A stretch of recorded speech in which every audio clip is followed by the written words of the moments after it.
ঈদ মানে আনন্দ আর ঈদ মানেই খুশি। ঈদে ঘোরাঘুরি করতে তো আমার খুব বেশি ভালো লাগে। হ্যালো গাইস, আসসালামু আলাইকুম। কি অবস্থা সবার? তো আমরা যেহেতু দাদু বাড়িতে ছিলাম আর দাদু বাড়ির আশেপাশে খুব একটা ঘোরার জায়গা ছিল না, তো এখানে একটা শুনলাম যে পাশে গ্রামে একটা সুন্দর জায়গা আছে। তো সেখানে আজকে আমরা ঘুরতে চলে গিয়েছিলাম। তো সেই গ্রামটা ছিল যে শিবপুরের জাল্লারাতে চেয়ারম্যান বাড়ি পার্ক। তো এই পার্কে নাকি সবাই খুব বেশি ঘুরতে যায়। তো সেখানে গেলে নাকি খুব ভালো লাগে। তো ভাবলাম যে আমরাও একটু ঘুরে আসি। তো আমাদের বাসা থেকে একটা রিক্সা নিয়ে চলে গিয়েছিলাম আমরা ওইখানে। তো ওখানে যাওয়ার পর দেখলাম যে অনেক মানুষ সেখানে যাচ্ছে। যেহেতু কুরবানি ঈদ ছিল, তো কুরবানি ঈদের দিন তো সেরকম একটা ভিড় ছিল না। তো পরের দিন যেহেতু আমরা গিয়েছিলাম, তো সেদিন খুব বেশি ভিড় হয়েছিল। তো অনেক মানুষ এসেছিল সেদিন ঘুরতে। এখন তো অনেক পার্ক হয়েছে যেখানে ফ্যামিলি বাচ্চা কাচ্চা নিয়ে যাওয়া যায় না, কিন্তু এই পার্কটাতে গিয়ে দেখলাম যে ফ্যামিলি ফ্রেন্ডস এবং বাচ্চা কাচ্চাদের নিয়ে আসা যাবে সেরকম পরিবেশ আছে। তো আশেপাশে বাচ্চাদের খেলার জন্য অনেক সুন্দর সুন্দর জায়গা ছিল। তো ওখানে বাচ্চারা খেলা করতেছিল। তো ছবি তোলার অনেক সুন্দর প্লেস ছিল। তো সেখানে আমরা অনেকগুলো ছবি তুলে নিচ্ছিলাম।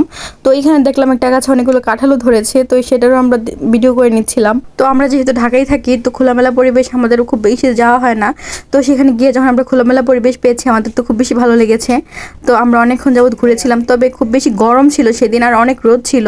আশেপাশে খুব একটা বাতাস ছিল না, সেজন্য একটু বিরক্ত হচ্ছিলাম, কারণ খুব বেশি গরম লাগতেছিল।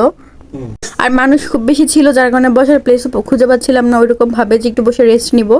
তো অনেকক্ষণ দাঁড়িয়ে থেকে একটা দোলনা পেয়েছিলাম, তারপর ওখানে বসে আমরা কিছু ছবি তুলে নিয়েছিলাম। তাও সিরিয়াল ধরে দাঁড়িয়ে থাকতে হয়েছিল। তো এই পার্কটা আসলে অনেক বেশি বড় ছিল, অনেকক্ষণ যাবত ঘুরে ঘুরেও শেষ হচ্ছিল না। আর আশেপাশের পরিবেশটাও খুব সুন্দর গ্রামীণ পরিবেশ ছিল।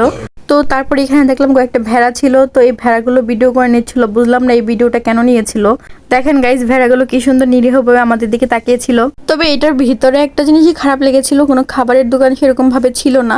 আর একটা খাবারের দোকান ছিল, কিন্তু খাবারের দাম একটু বেশি বলতেছিল। তো এখানে ওরকম ভাবে খাবার পাওয়া যায়নি। ফুচকার একটা স্টল দেখেছিলাম, কিন্তু সেখানে ফুচকা ছিল না। তো তারপর ওখান থেকে আমরা কিছুক্ষণ ঘুরে চলে এসেছিলাম জাল্লারা বাজারের ঝালমুড়ি খেতে। এটা নাকি খুব বেশি ফেমাস। তো সেই ফেমাস ঝালমুড়ি খেতে আমরা চলে এসেছিলাম। তো সবার মুখে মুখে শুনতেছিলাম যে এখানে ঝালমুড়িটা অনেক বেশি ফেমাস। তো ভাবলাম যে আজকে টেস্ট করাই যাক। তো প্রথমে মামাকে বললাম যে আমাদেরকে ঝালমুড়ি দেওয়ার জন্য। তো আমরা মামাকে বলেছিলাম যে নাগামরিচ দিয়ে বেশি করে ঝালমুড়িটা মাখিয়ে দেওয়ার জন্য। আর এত বেশি গরম ছিল, আর নাগামরিচের ঝালমুড়িটা খেয়ে একদম নাক দিয়ে পানি চলে আসছিল। তো মামা যে ঝালমুড়িটা বানাচ্ছিল সেটা পুরোটা ভিডিও করছিলাম আমরা দাঁড়িয়ে থেকে, যেহেতু ফেমাস। তো সেক্ষেত্রে তো আমাদের ভিডিওটা অবশ্যই করতে হবে আপনাদেরকে দেখানোর জন্য।